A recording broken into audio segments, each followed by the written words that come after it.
Okay. All right. So I'm so excited about this class today. This is one of our new ones, and this is called the Emotionally Intelligent Agent. It is part of the momentum rotation.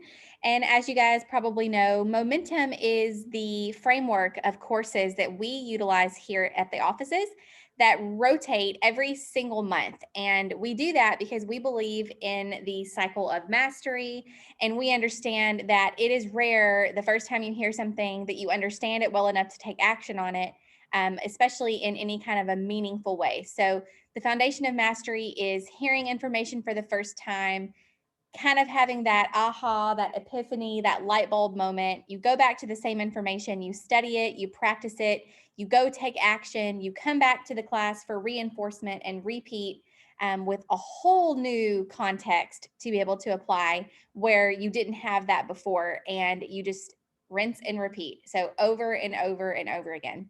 We utilize the term going deep and learning deep, and that is exactly what we're talking about. It's not just a one and done. It is definitely rooted in the idea of mastering the foundations. So those small hinges can swing bigger doors later on. So today, the emotionally intelligent agent, what we're doing today, and the whole purpose behind our class is to help create some awareness around emotional intelligence, and also to take what we know and take that awareness and use it in a way that it helps to build a thriving buyer and seller experience and buying and selling experience for the clients. So hopefully when we're done, the expectation is that you're going to feel confident enough to start thinking through some of these emotional intelligence sales strategies, some best practices, and also some growth techniques in your business, which should result in a really thorough understanding of what emotional intelligence is, what the 5 core competencies are that are comprised of it. We're going to talk about some concepts and tools that we can use to not only understand, but also manage and use that emotional intelligence when we are dealing with other people. We'll talk about some thought provoking content, maybe even recommend a few exercises to challenge your current mindset and the way that you currently think, and also to help broaden that understanding of what emotional intelligence is, but more than that, how to leverage it in your business, but also in the relationships you have outside of it. You'll see some scripts and questions that you can start utilizing to kind of start leveraging what you'll learn here today, some techniques that will improve your current emotional intelligence. We'll talk about strategy that you can implement around it, and then also more of a conceptual system to take away from the course to kind of begin that emotional intelligence practice of understanding, managing, and using that, and then delivering it for the best possible experience for your client. So, with all of that being said, the course is really about understanding emotional responses, managing them, and then using emotional intelligence throughout a real estate transaction specifically, so that the experience that the client has is one that is deeply meaningful to them in a way that speaks to them through the emotional aspects from start to finish. So, we're going to begin with understanding what emotional intelligence is, and then from there, we'll dive into some of that self awareness, self regulation, and also that client implementation that we can then really focus on to begin building that emotional intelligence sales strategy that we can implement into our business. So that's a lot of really long words. Really, it's just a matter of tapping into being able to recognize the things that we feel while being open to the things that our client could be feeling, and then taking those two things and creating a path forward that recognizes and acknowledges those feelings on both sides, and then navigating throughout that process with those emotions a part of it. Now, here's a truth: decisions are based on emotion, and emotions drive our decisions. However, logic justifies it. I can't think of another instance that is more emotional than buying a property or selling a property. There is an entire roller coaster of emotions that take place, not just that our clients experience, but that we experience alongside them. And so much of which we experience that they're not even made aware of, right? So I think it's very important to recognize and begin with this truth is that we react as humans. We very seldom take the time to respond and act based upon the emotions that we can recognize. It's more of a knee jerk or an impulse type of reaction rather than a thought out, measured response. And it's interesting to note that those emotions are what drive the decision making process, but logic, the nuts and bolts of it, that's what helps to justify these decisions in our minds. Very important to remember. Now, I mentioned this a second ago. There are 5 core competencies when it comes to emotional intelligence. And I feel like emotional intelligence is one of those things that's been talked about for a little while, but it's really taken some prominence in the last few years as we become more and more virtual. How do we strengthen, how do we sharpen that skill that we have that connects with people and that other people can connect with us? That's what emotional intelligence is all about. It's being able to recognize and understand and also control and adapt in any given situation based on the emotions that are being put into play, so to speak. So what you see here, you can see these little what are these? 1, 2, 3 pentagons, right? 5, yeah. Okay. Empathy, social skill, self-awareness, self-regulation, and motivation. All of these things make up that core of what emotional intelligence is. And so empathy is when you can identify and feel what others could be feeling. Okay. Empathy is not the same as sympathy. Okay. Empathy is walking a mile in someone else's shoes because you've been there. Sympathy is just recognizing it, but not really ever having experienced it yourself. Social skills, this is where rapport and authentic connection come into play. This is the heart of what we're trying to teach you guys here within the real estate business and growing that business built on that authentic connection. That's a gateway to a long-term, sustainable, very successful business built on relationships, referrals, repeats. There's self-awareness. So this is where you tap into yourself and you start to understand why you feel what you feel, and you start to be able to detect and identify the things that you are feeling and why you might be feeling them. Self-regulation, this is the hardest part. For some, I think understanding or detecting and identifying a certain feeling can be difficult. For most of us, it's controlling and adapting. It's regulating the things that we're feeling. Okay. And then motivation, that's the little thing that tends to drive those emotional responses and drive the decision making. It's the North Star, the compass. Why are they after a certain outcome? Why is this important to them? That's what motivation comes in. Now, a thorough breakout of this starts with the core competencies that you see on the right, or I'm sorry, the left-hand side, the ones that we just went through. And then also an associated section of the class that we're going to go through today. Okay, so again, self-awareness, the process of being really able to understand or detect or identify your own emotions, self-awareness, your own emotions, and understanding what is the root of why you feel what you're feeling. The second one, self-regulation, again, we just talked about this. It's being able to not only recognize and respond to your emotions in a positive and a productive way. Social skill, the process of building rapport and connecting with other people. Empathy, it's the process of cultivating a better understanding of what your client, your friend, your family, all of the above, what they're feeling and their emotions, their desires, tapping into that. And then motivation, the process of really gaining crystal clear clarity of your own as well as your client's drive during the home buying and selling process. So the associated sections that you guys see on the right-hand side of the graph, that's all about understanding and managing, using, okay? And we're going to do a deeper dive on those in just a bit. Speaking of understanding and managing and using, okay, it starts with the emotion, right? Boom. something, you're in a situation, you immediately have an emotional response to it. Could be good, could be bad, could be somewhere in between. Our goal is to recognize it, identify it, understand it. You first have to be able to identify or recognize it and put a face on it, so to speak, then before you can actually understand what it is that you're feeling. Now, managing, you feel what you feel. Now you have a choice to make. How will you react? How will you respond? That's where management comes in, okay? And then action, how will you use what you feel for the overall better outcome, the shared outcome of a transaction, or in that exact moment, in that situation? So you go from doing, okay, to becoming, because over time, those choices that turn into actions over time, when they're repeated, those are habits, and those habits can drastically affect how successful you are and how quickly you succeed, or how long it takes you to get to your goal. Habits over time that's what helps to shape our character.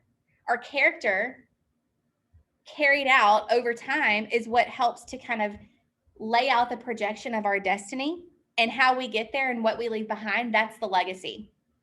Okay. Do you have any questions so far before we move on? No, I don't. Thanks, Kristen.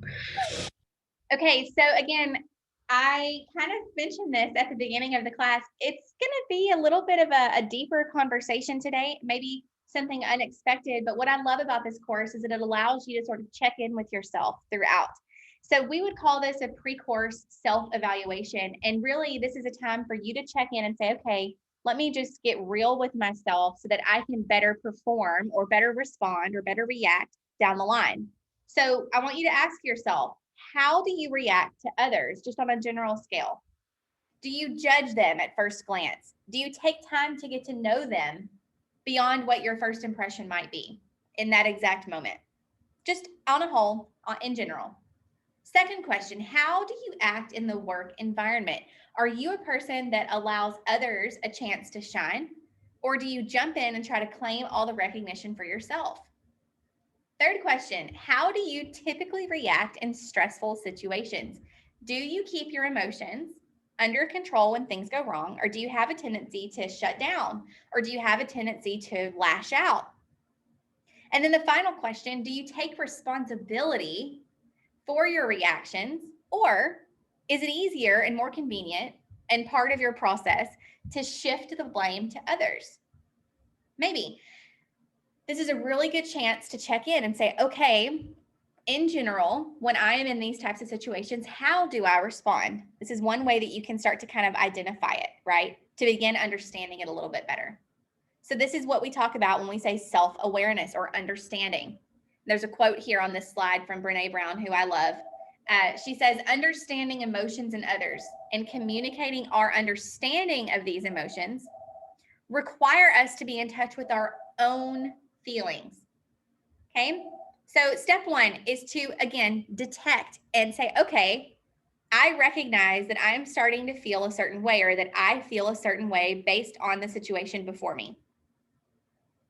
Secondly, identify it, put a face on it. What is it? Is it anger? Is it frustration? Is it impatience? What is it? Is it joy? Is it happiness? Is it hesitation? What is it? What is it that you're feeling? When you can detect it and you can identify it, you can then begin to understand it by going deeper and say, okay, why do I feel this way? Recognizing the root of the emotion while also anticipating the impact of that emotion and being brought into the equation. Now, this is a great, wonderful, amazing, all the positive adjectives that you can tap into when it comes to understanding the emotions that you have, and as part of the whole self-awareness journey. And again, this is not a one-time thing. Self-awareness happens in every scenario that plays out each and every day that you might encounter. Now, the acronym is CLEAR, C-L-E-A-R. First is C, it stands for calm. Am I in a calm state of mind? I would say it is very, very rare that if you are in a stressful situation and you react, that first reaction is never, ever productive. It tends to put you 3 steps back because it is a purely emotional reaction rather than a response that takes some time to sit with for a second and then measure out in order to move forward to guarantee a positive or at least a more positive outcome. It is so important to be in a calm state of mind when you are in the process of identifying what it is and understanding what it is that you feel. That's the letter C. The letter L stands for level-headed. Do I feel level-headed? Am I neutral? Or am I kind of on a level 8, 9, or 10?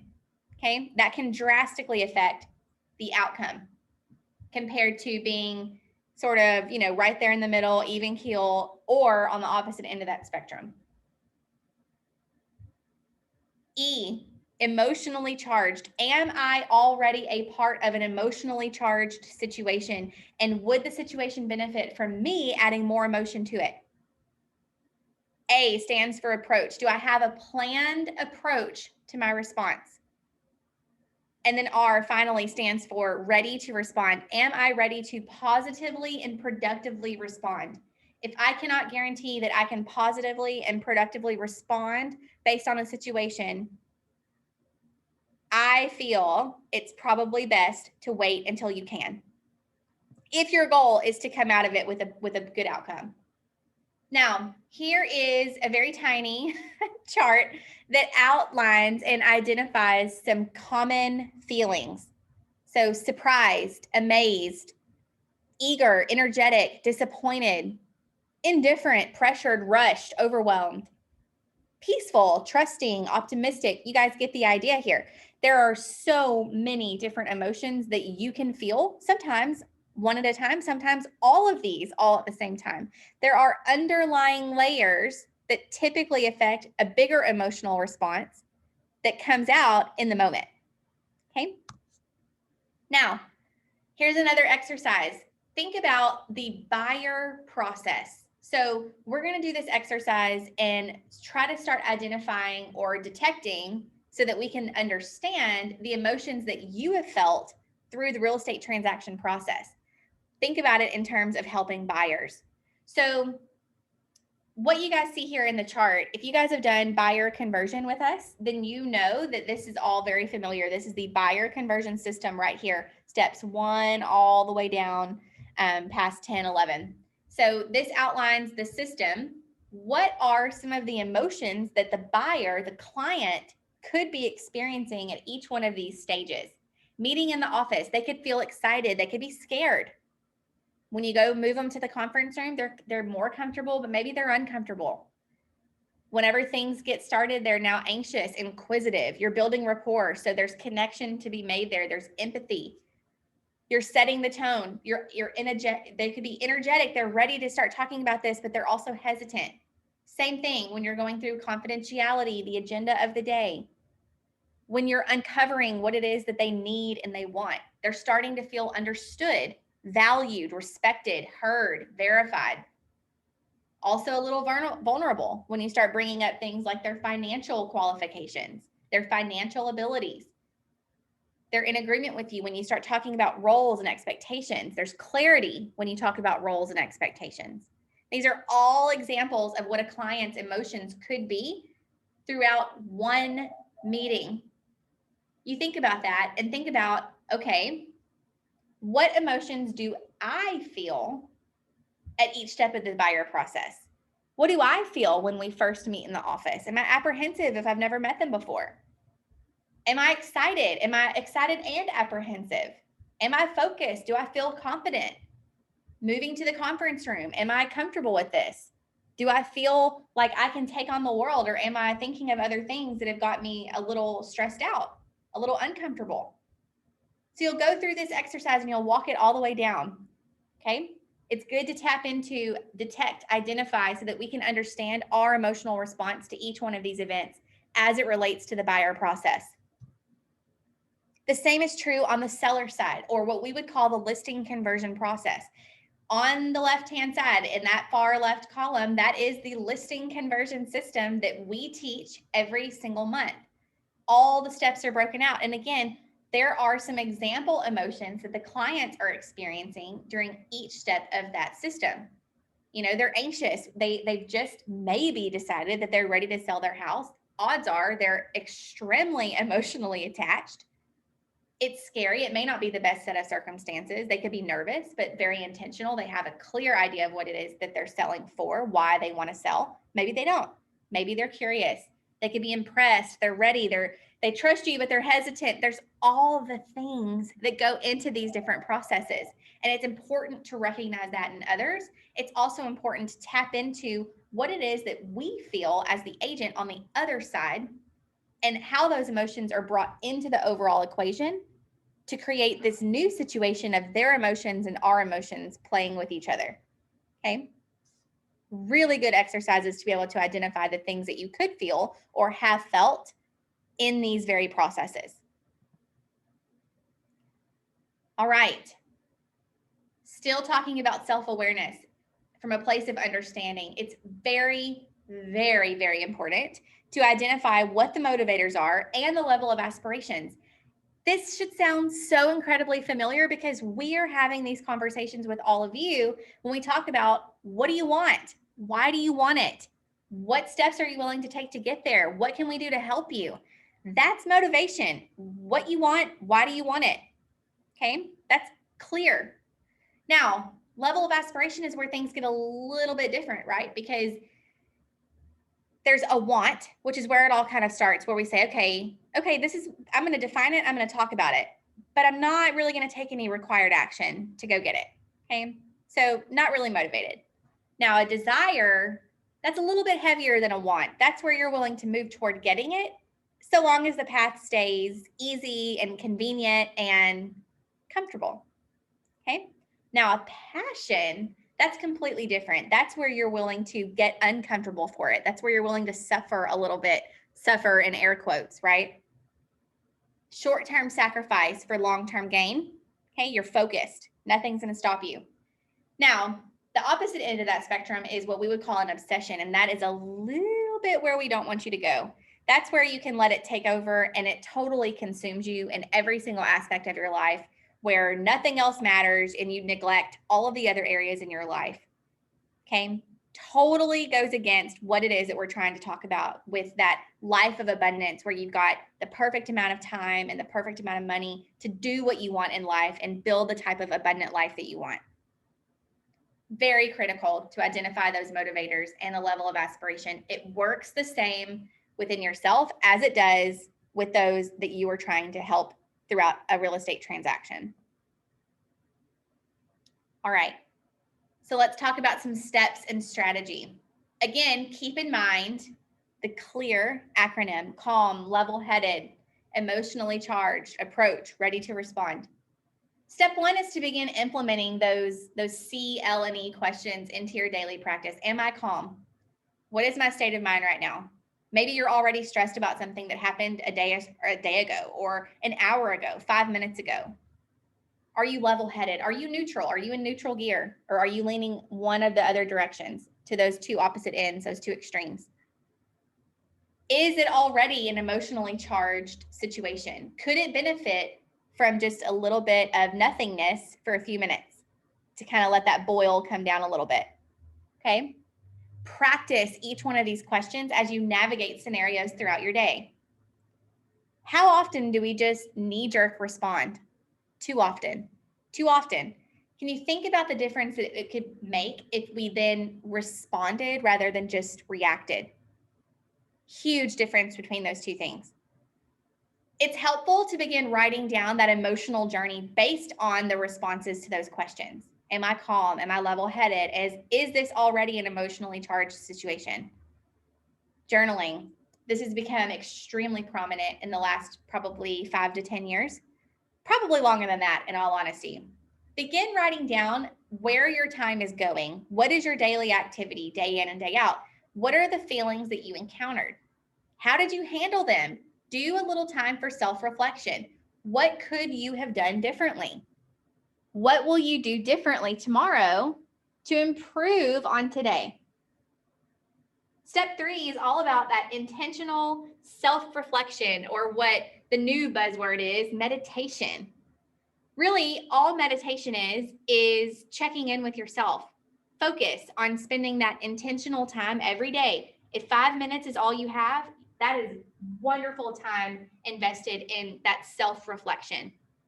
Think about your own motivations, your values, the things that are most important to you.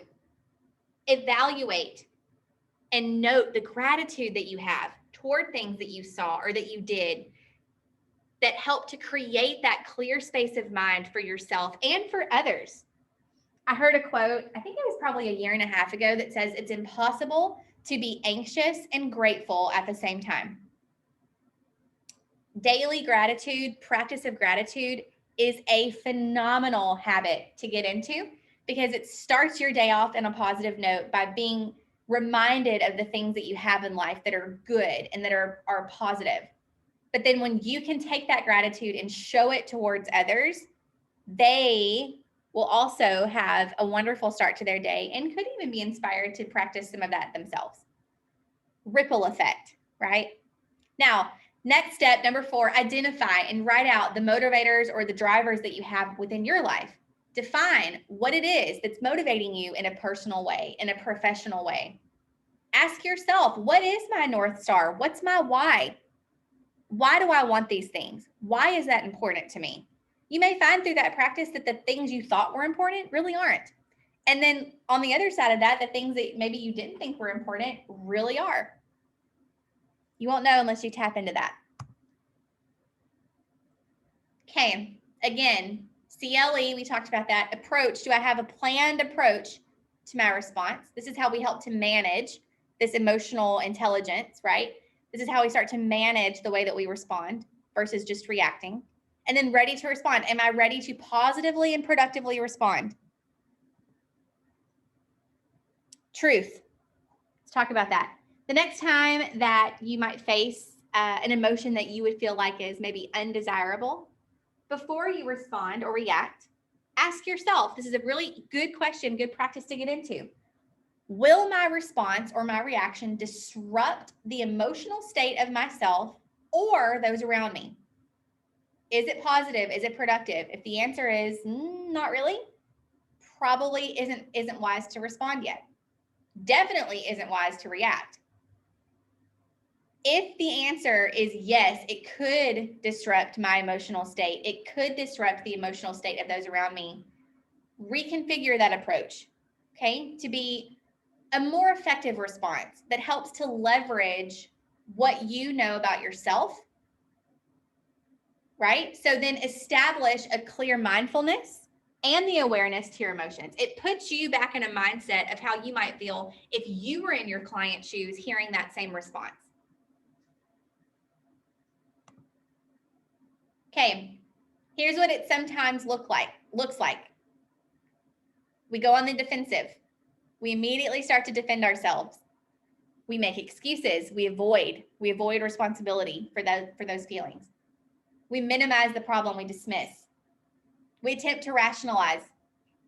We sidestep the issue. Oh, no big deal. Or we shift the blame. Okay, so ask yourself, how would my client feel if I took a typical response to a situation during that home buying or selling process? What could the result be? What could the outcome be? What is the risk? Could I potentially lose their business or worse, their trust by reacting in any one of these things that you see above? Defense, making excuses, minimizing, dismissing, sweeping it under the rug, all of the above. Also, really good little truth here when it comes to management, self-regulation. Business should not be confused for busyness. As our productivity increases, what happens? We spread ourselves thin in an attempt to accomplish all of our goals. What happens when we spread ourselves thin? Most of the time, we react compared to responding. Okay, so what are some steps? What are some strategies and tactics to pull this off in a more productive way? First, assess that self-reflection, that journaling. Reflect on those daily journaling. There we go. And devise new strategies for repeating those scenarios and trends. How could you create a better experience for yourself as well as the person sitting across the table from you? Again, meditation, if all you have is 5 minutes, take it. If you have 10 to 15, that's even better. Focus meditation on the setting you're in at that moment in time. Funnel all of those thoughts, all of that energy, all of those emotions coursing through you, and really dig into the feelings, the self-awareness, detecting, identifying, understanding of the emotions that you're encountering and the root cause of them so that you know how to better experience them and better handle them the next time. And then go into the approach part of that acronym, the CLEAR acronym. A stands for approach. Introduce that into your daily practice. It's going to help you to become more in tune to the depth of what it is that you're feeling and the feeling in which you bring into your daily business practices. You can add this question into your daily scenarios. Am I calm? Am I level-headed? Am I neutral? Is this already an emotionally charged situation? What is my approach? Will my approach be positive? Will it be productive? Will it be an approach that helps to mitigate some of that? Okay. Is it a planned response? Is it a planned approach, or am I simply reacting based on what's happening around me and within me? Okay, let's talk about some implementation, some use. This is probably the meat and potatoes. Emotional intelligence strategies for every step in any sales process, right? Building the relationship. We talk about this every single day. How can you do that? Complement the person's emotions. Understand where they are, meet them there. Plan ahead for the interaction that you're going to have. They say that preparation is half the battle. It is the battle. Be prepared. Develop a back pocket question. We'll talk about that in just a bit. Okay, find the need. Be open, be curious, right? We talk about that. Ask questions. Ask more questions. And when you think you've asked a lot, ask more. Clear away the clutter. Understand and evaluate the mood in the room, the vibe. Are they nervous? What can you do to help mitigate some of that? Meet the need. Stay away from mixed signals. Align your intention with the impact. And then think about ways that you can enhance your communication style so that you're better heard, better understood by your client. Take note of their communication style. How can you match it? How can you complement it? Jump the hurdles. In other words, empathize sometimes. Step into their shoes. Try to see the whole picture. Ask yourself, what don't I see? Know who and what kind of behavior pushes your buttons. And then asking for the sale, lean into that discomfort. There's no growth without discomfort, ever. You've got to be uncomfortable. That success is right outside of it. Take control of that self-talk. What you tell yourself matters. It absolutely affects your mentality and your mindset. And then also make timing everything. Okay, know when to lean into that and ask. Know when to nurture it. Okay. So here's another exercise. This is going to help you to kind of formulate that emotional intelligence strategy. What we do is we leverage the knowledge of what we understand of our own emotions and our own motivations so that we can prepare and gain clarity for what it is that our client might be feeling, what their emotions are, what their motivations are throughout the home buying or selling process. So the goal here is to be able to identify what's the intent behind each stage throughout the whole process, with hopefully the end result being our ability to approach each one of these stages feeling prepared for any emotion that may be entered into that equation. What is the intent? So building the relationship, complementing the person's emotions. What's the intent? Planning ahead for the interaction. Why? Develop a back pocket question. I'm going to talk about that soon, I promise. Find the need, be open, be curious. Go through each one of these things and ask yourself, what is the intent? What is the why behind doing each one of these things? What effect could it have? What positive effect could it have if it were approached in this manner? Okay, social skill. We talked about this, rapport, connection. It is the very heart of what we do. It is the very heart behind every system that we teach in our company through these momentum courses. It is all based on connection, collaboration, relationships, rapport, trust, motivation. It's a client's motivations. What is their why? What is their North Star? How will you know what their North Star is? You'll only know by asking questions. And then empathy, that vulnerability, understanding where they are, yourself also being vulnerable a little bit, understanding of that emotion and understanding why or where it comes from.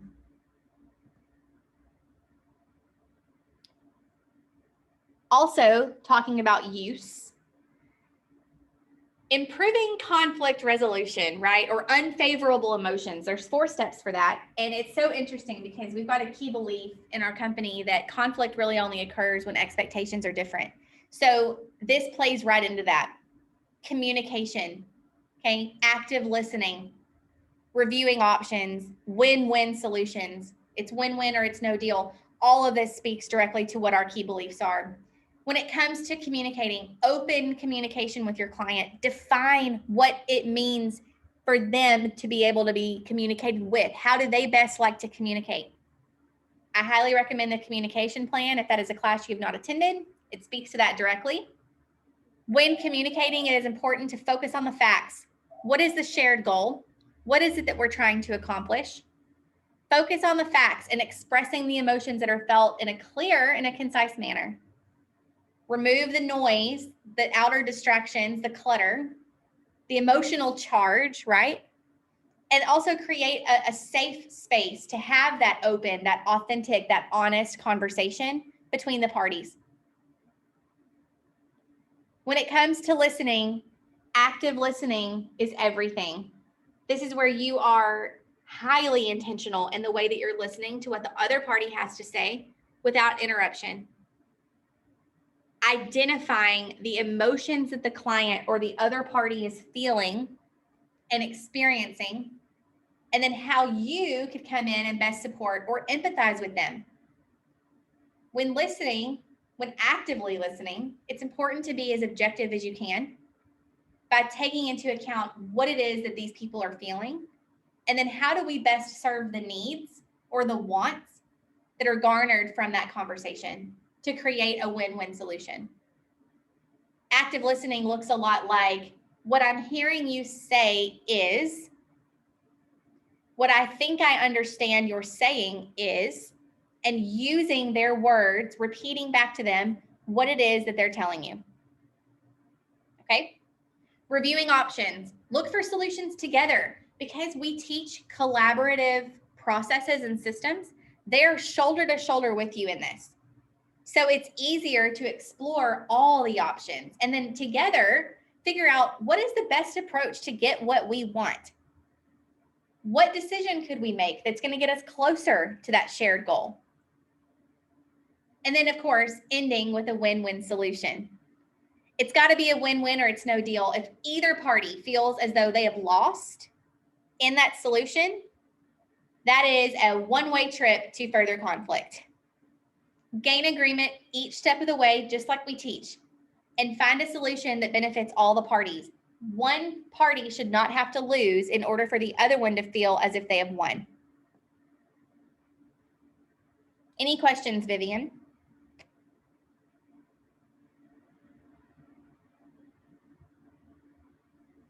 No questions. Sorry. Didn't even get to pull up my mic. I understand. All right, so here's another little exercise, right? And this one is all about use. What is the purpose? So again, this is going to help to sort of create a strategy or an approach by really looking for ways that you can connect your client's emotional experiences each step of that sales strategy that we went through a second ago, where we identify what it is that they feel throughout the process of buying, throughout the process of selling, and then help to start identifying those motivations, the why, and the drive, gaining knowledge of those things or of the things that kind of lie behind the client's outward needs and wants. That's going to help you to really build upon that strategy to create the best possible service for your client that is out there. When you start to think through some of those thought-provoking and emotion-provoking questions, you're going to really do some good work when it comes to building rapport and connection, which taps right into that social skills section that we talked about with your client. And really, that type of foundation, when you tap into those things, really, really sets the stage for empathy through that shared common space of understanding through the questions that you're going to be asking. So rapport is a big deal in the buyer conversion system that we teach, as well as the listing conversion system that we teach. Steps 1 through 5 in the buyer conversion process deeply cover that, as do steps 1 through 9 on the listing conversion process. Here's a few other things that you can do throughout those steps that will help to build that rapport and that relationship. Complimenting the person's emotions. If they are on a level 10 and they are excited, what can you bring to that equation that helps complement that? Okay. How can you plan ahead for the interaction that you're going to have? For example, sometimes it's not always a really exciting thing. It could be a divorce situation or an estate situation. Plan ahead for possible situations so that you know how to best navigate them and that you're not caught off guard. Develop a back pocket question. Here's some bullet points. I want to thank you for investing your valuable time with me today.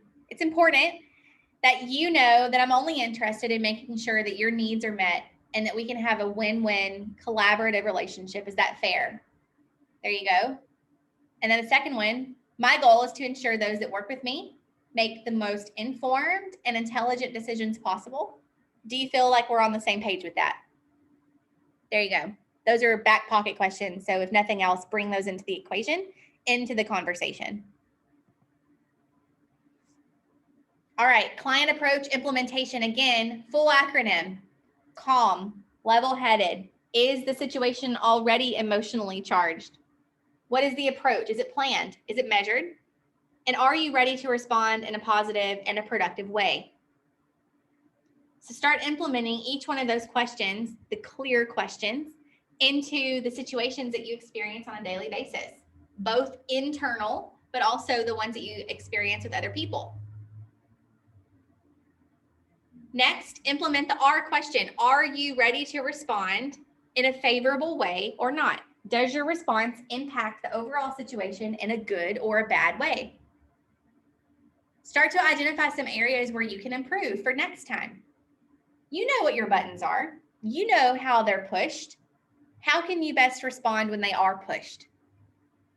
Identify, document your client's emotional state throughout each stage in the buying and selling process, and then reflect back on those times and think, okay, what can I do differently next time so that that feeling may still be there, but that it is far less anxiety, far less stress. I'm anticipating it. So how do I meet that need?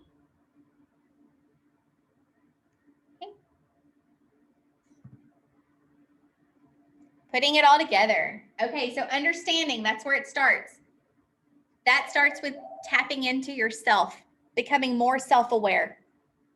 Then when you understand, it's easier to then manage and regulate the feelings that you feel. And then use it. Use that when growing your social skills, the way that you empathize with other people, the way that you identify the things that motivate and the things that you can become more empathetic toward. That's accomplished through that mindful self-reflection, that self-assessment, a little bit of meditation, if you will, 5 minutes where you check in with yourself throughout the day. What are the things that motivate you? What are those core motivation connections that you can make? What can you learn by actively listening to the person in front of you? Okay. And then, of course, there's delayed gratification as well. Here's a growth system when it comes to self-awareness and understanding. Again, start implementing those questions. Am I calm? Am I level-headed? Is this an emotionally charged situation? Practice these as you navigate scenarios throughout your day. Jot down that emotional journey that you went through based around the responses to those 3 questions in the different scenarios that you were experiencing. Write them down. There's power in writing it down. This helps to see kind of your daily activity, but also the emotions that you encountered. How did you handle them? What would you have done differently? What will you do differently tomorrow or the next time that helps to improve on today? That daily intentional self-reflection, that meditation, where you focus on spending focused, intentional time reflecting on the things that are most important to you, those motivations, those values, and then evaluating the choices that you made based on the emotions that you felt. Evaluate them. Note the gratitude toward the things that you saw and the actions that you took that created a clear space of mind for yourself and for others. And then identify, write out the motivators, the drivers in your life. Define that personal and that professional motivator. What's my North Star? What do I want? And why do I want that? Managing or self-regulation. Assess it even further. Take it another close look at it. Reflect on the things that you wrote down, the journals. What are the patterns? What strategies can you employ for when you experience these same types of scenarios or trends? How could you create a more optimal experience for yourself as well as your client in those certain trending scenarios? Check in with yourself. Intentional meditation. Think about the thoughts and the emotions and the energy that you had throughout the day. What can you identify that you felt? Can you detect it? Can you understand what it is that you felt or why?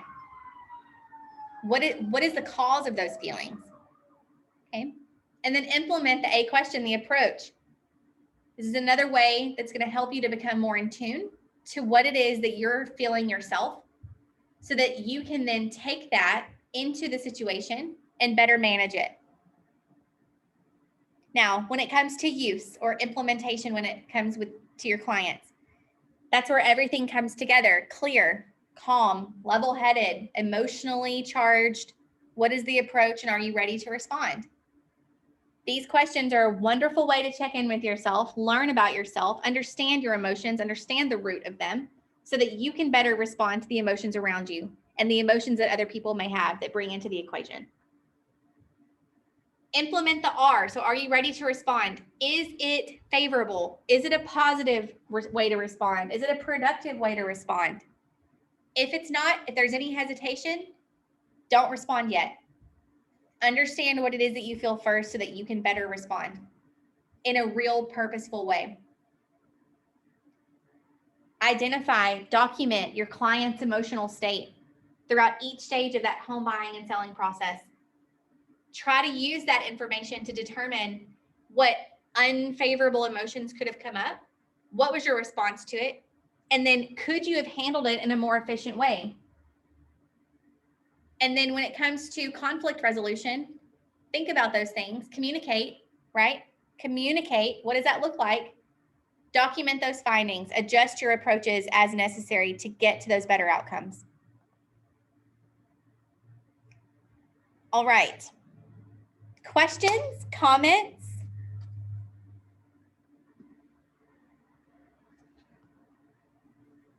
Kristen, on that last slide, the one before the end one, at the bottom one, it said the care. Yes. Okay, leverage care. This is that's the right here. Communicate, active listening, review the options, and then end with a win-win. Okay, yeah, that one. Okay. Yes.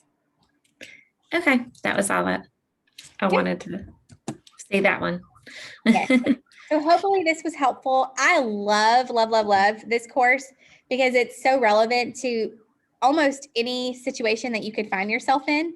And it's just a really good way, I think, to tap into what it is that you feel so that you can then help other people with the emotions that they're. Yeah, it's a, sorry. Well, it was a great refresher on, especially the journaling part. Yes. I think I'm going to start doing that. So, well, and I think too, you think about identifying the emotions that the client could feel throughout the buying and the selling process.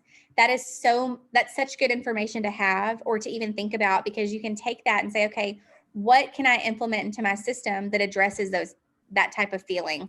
what can I do to improve the systems that I have that can help make them more comfortable with this stage of the process?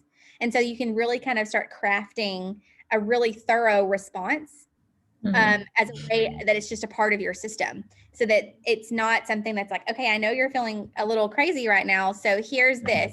It's a very natural way to kind of prepare and make them feel calm almost from the beginning, because you anticipate the feeling that they may bring into the equation. Right. Okay. Thank you, Kristen. You're so welcome. If you need anything, if you have any questions, just let me know. And it was good to have you in our class today. Okay. Thank you. Bye-bye. Bye.